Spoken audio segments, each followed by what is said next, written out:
आपके साथ जो डिस्कस करूँगा संथल्स के विद्रोह के कारण के बारे में। तो सबसे पहला कारण वो ये था कि संथल्स को राजमहल हिल्स में शिफ्ट करना। जैसे कि मैंने आपको बताया था कि संथल्स रहते थे गुंजरिया हिल्स में, वहाँ से उनको शिफ्ट करके क्या कर दिया गया, राजमहल हिल्स में शिफ्ट कर दिया गया। और इस हिल का नाम क्या रखा गया, दामिनी को। ये बहुत बड़ा आपका एमसीक्यू इम्पोर्टेंस है बोर्ड के अकॉर्डिंग। दामिनी को उस लैंड का नाम रखा गया। The land to Santal stipulated that at least 1/10 of the area was to clear and cultivate within 10 years। जिसमें ये बोला गया कि जो लैंड दी जाएगी किसको, संथल्स को, वो 10 साल के लिए दी जाएगी। और उसमें क्या काम करना है, पूरे एरिया को क्लियर करना है, मतलब साफ़ करना है, और वहाँ एग्रीकल्चर करनी है।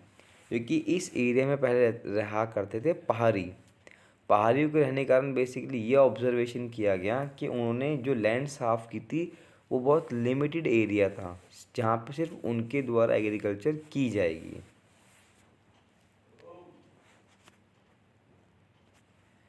Cultivation expanded and increase volume of revenue flow into the company coffers. और पर्पस क्या था, वो ये था इंक्रीज द रेवेन्यू। बुकानन ने जब डिस्क्रिप्शन दिया था राजमहल हिल्स का, तो उसने यही कहा था कि हम क्या करेंगे, यहाँ पे संथल्स को शिफ्ट कर देंगे। उसका बेनिफिट क्या होगा, वो ये होगा, संथल्स बहुत मेहनती लोग हैं और उनसे रेवेन्यू कमाया जाना आसान है। जबकि पहाड़ी लोग जो एग्रीकल्चर करते थे वो किसके द्वारा करते थे, हो के द्वारा, जिससे उनका जो प्रोडक्शन था वो हमेशा से बहुत कम रहा है।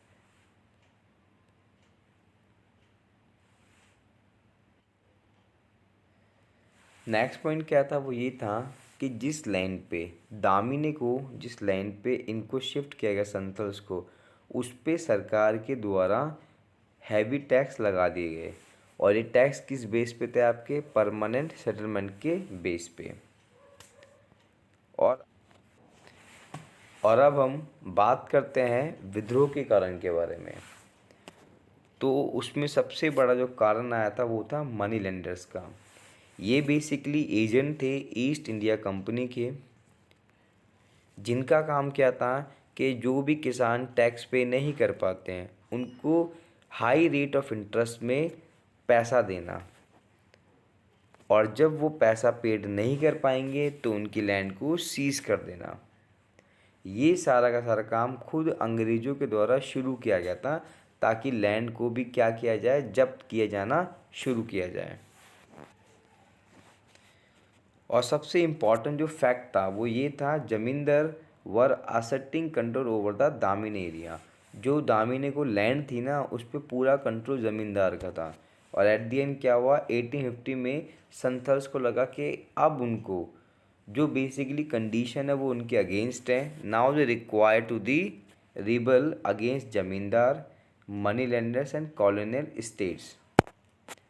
इस चीज़ को आप बिल्कुल याद रखना। और संथल्स का जो लीडर था वो कौन था आपका, सिद्धू मांझी एंड कन्हू।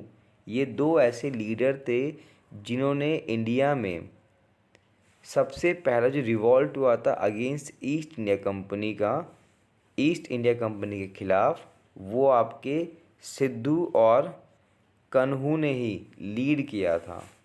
और इस प्रकार इंडिया में पहली बार आपका संथल्स रिबेलियन हुआ था। Thank you very much guys, आपने मुझे अपना टाइम दिया। Good bye and take care.